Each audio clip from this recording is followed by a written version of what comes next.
It was 1918 when the New Orleans customers of a colorful wine merchant by the name of Arnaud bet him he couldn't open and run a successful restaurant.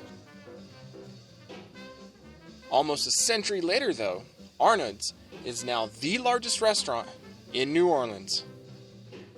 And it's a pretty safe guess that the customers lost that bet. We made Arnaud's one of our stops when we visited the Crescent City, and we just had to find out its history. The founder was Arnaud Cazeneuve. He ran the restaurant for about 30 years, left it to his daughter, Germaine Wells, who ran the restaurant for about 30 years. She sold to my parents, and my father ran the restaurant for 30 years before he passed away, and my brother and I are now running it. So it started with what is the main dining room, the one building, and as it grew in popularity, he bought some of the adjacent buildings and would literally cut a hole in the wall and add another dining room. The restaurant is amazing. The food, it's world-renowned, and the service is impeccable. But none of that's really what we came for. This is what we came to see. This is the French 75 bar at Arnaud's, and this is its companion, the Richelieu Bar. And both of these are what really drew us here. Let's start out with the Richelieu Bar. So this is actually the original bar to the restaurant. This is the Richelieu Bar. You can see there are no windows here, and this was where, people would come get their drinks during Prohibition. And these stoopy benches are where people would take their naps. From a side door found in an alley, loyal patrons and personal friends, or really anyone who wanted a drink, stepped in to be served Arnaud's famous coffee.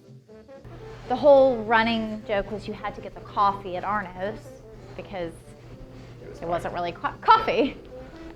And serve them is exactly what Arnaud intended to do. In fact, by the time Prohibition ended, he'd been fined dozens of times for illegally serving booze. He also served in this room. This room that we're in now was an all-male dining room. And they realized that there was no need for that, and so they felt like there needed to be another bar as part of the restaurant, and so they created this bar. It was called originally the Grill Bar because it was the men's grill room before, and then became the Arnaud's Bar, and now has been the French 75 Bar for just about 10 years now. Today, the French 75 Bar is the centerpiece of their popular cocktail program.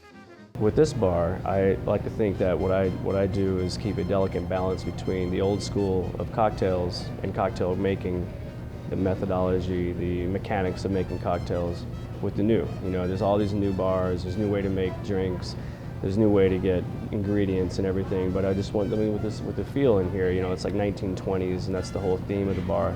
Even the music is 1920s, so I want to keep up with the new school bars. But I also want to make sure that we're honed in. You know what I mean? We're still exactly. It feels like you could have walked in here 100 years ago and gotten the same drink. Chris is pretty much a badass, and he's known for his classic cocktails. But he's gained a lot of notoriety for one he created himself. Well, the one drink that I've created that's actually been in New York Times, Wall Street Journal, magazines is the Rebenac. And it's named after Mac Rebenac. It's a hard name, but it's Dr. John at the end of the day, the musician. I love Dr. John. I moved down here for jazz and old-timiness, and I just fell into this bar and had to stay. But the drink is actually old world in style, Manhattan old-fashioned style, and it's what I was drinking in my flask when Dr. John was king of Crew de Vue, which I don't expect anybody to understand, but he's king and he's going down the parade, and I ran up to him and I yelled, "Throw me something, mister," and then he throws me a cup, and then I decided to name my cocktail the Rebenac. To watch Chris make a Sazerac or his signature drink, the Rebenac, it's like watching art.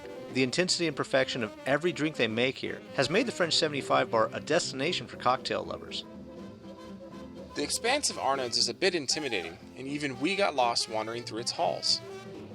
Be sure to stop in and see the museum upstairs. It's dedicated to Arnaud himself and his daughter and former longtime owner of the restaurant, Germaine, who was fond of holding her own Mardi Gras parade, of which she was always queen. Arnaud's is a not-to-be-missed stop when you visit New Orleans. Its history and legacy are just as colorful and eccentric as the city itself. Chances are you'll be in the French Quarter anyway, so when you are, stop by the French 75 Bar. Order a Sazerac if you feel like a classic, or a Rebenac if you feel like something new. Neither option will disappoint. Arnaud's French 75 Bar in New Orleans, historic, famous, and now a bucket list bar.